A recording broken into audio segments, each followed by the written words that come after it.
para tratar lo que se denomina la emergencia cuando hay riesgo de vida. Si esa respuesta no se da, no hay nadie que la pueda dar que no sea el Estado, con lo cual estamos en una atolladera. La relación que tienen las compañeras con la policía de digamos, federal tuvo que ver con el espacio que tuvieron que hacer a codazos ellas durante su vida cotidiana, digamos. Yo pertenezco a la subsecretaría y empiezo a trabajar en el año 95 en el CPA de Lanús. En el año 98-99 nos convoca en ese momento el secretario, estaba Yaría, Juan Alberto Yaría, siendo Secretaría de Estado, y nos plantea que el 30% de la fuerza policial de la provincia de Buenos Aires estaba implicada no solo en el tráfico, sino en el consumo de drogas. A mí me ha tocado atender como pacientes a policías. Yo no estoy diciendo que no sean personas y no sean pacientes, por supuesto que hay que atenderlos. Ahora, dicho por algunos de estos pacientes, dicen: yo no tengo problema, si el dinero se lo tengo que dar a mi esposa no hay ningún problema, si total aquellos que tengo que perseguir son aquellos que me la suministran. Hay zonas liberadas. Barrio Pepsi, en Florencio Varela, la zona de mayor tráfico de la provincia de Buenos Aires. ¿Correcto? Entonces, primero que hay una responsabilidad que tiene que cumplir el Estado y no las compañeras, porque ellas no son... primero no sirven al control social, segundo no sirven a una estructura de seguridad. Por eso el narcotráfico de la provincia, como decía la Organización Mundial de la Salud en la década del 60 y del 70, decía: hay dos polos, el polo de la oferta y el polo de la demanda. Sobre el polo de la oferta tiene que trabajar narcotráfico de la provincia de Buenos Aires. Si no trabaja o está implicada, esa responsabilidad del gobierno provincial.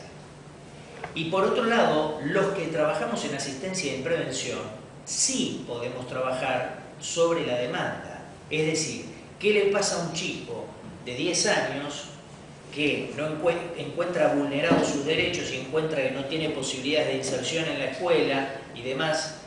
Nosotros vemos como un avance el hecho de la asignación universal por hijo y a cambio de eso la prestación, digamos, de que tenga que ser incluido en la escuela. Eso nos parece un avance fenomenal. Ahora, cuando el consumo es de parte de un adolescente o de un niño, ese adolescente es quien trafica dentro de la escuela. Es decir, que esa víctima se transforma indirectamente en victimario de otros.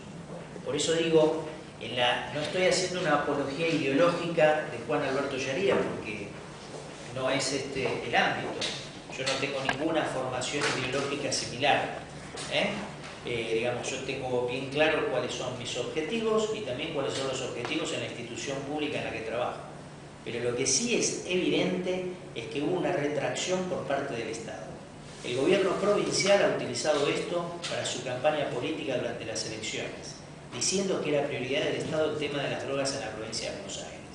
Nos encontramos con más droga, nos encontramos con lista de espera, nos encontramos con la falta de unidades de desintoxicación en el territorio de la provincia de Buenos Aires, nos encontramos con un vaciamiento de las instituciones públicas, con la falta de nombramiento de personal en áreas públicas, nos encontramos que un coordinador regional como el licenciado Horacio Marzo, que en su momento dependía de Región Sanitaria Sexta, cobre 2 sueldos por el mismo horario en la institución pública, trabajando en Almirante Brown y trabajando en la Subsecretaría de Atención a las Adicciones, con ambos cargos de 48 horas. Es decir, que si hay dinero para que algunos funcionarios cobren un extra cuando no corresponde porque es ilegal, nos parece que es enormemente ilegal que el gobierno provincial no se haga cargo de este tema. Es decir, no lo digo acá como un lugar, digamos, abreactivo, es claro, como un lugar donde se vuelque una cuestión, sino que esto lo vivimos cotidianamente por no encontrar los recursos asistenciales o preventivos para dar respuesta en lo inmediato. En esa vieja época, donde se ha fundado esta institución, había un convenio entre Dirección General de Escuelas de la Provincia de Buenos Aires y la Secretaría Pública, donde el docente salía en pleno horario de laburo, 4 docentes por escuela, a formarse en prevención de adicciones. Hoy eso existe fuera del horario de clases.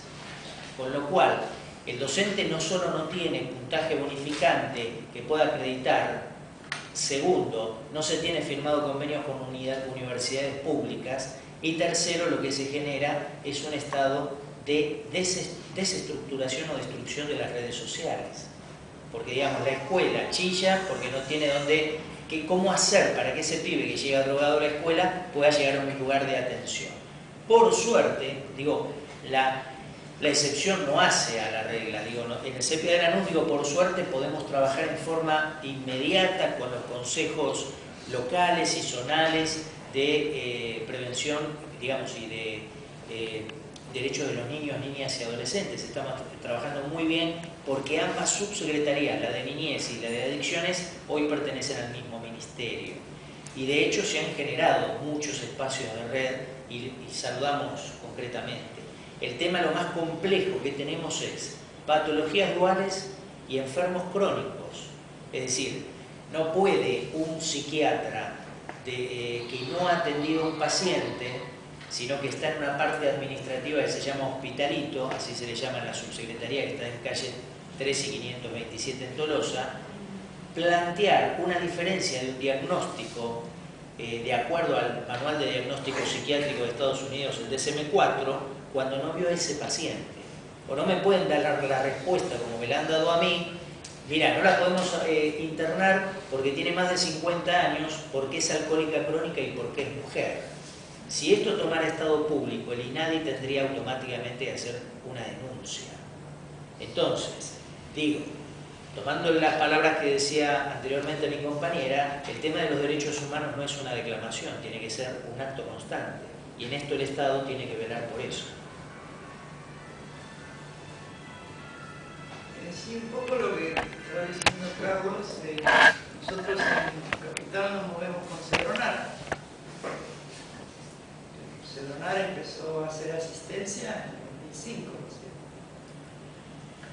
¿sí? Y hoy está haciendo asistencia al gobierno de la ciudad.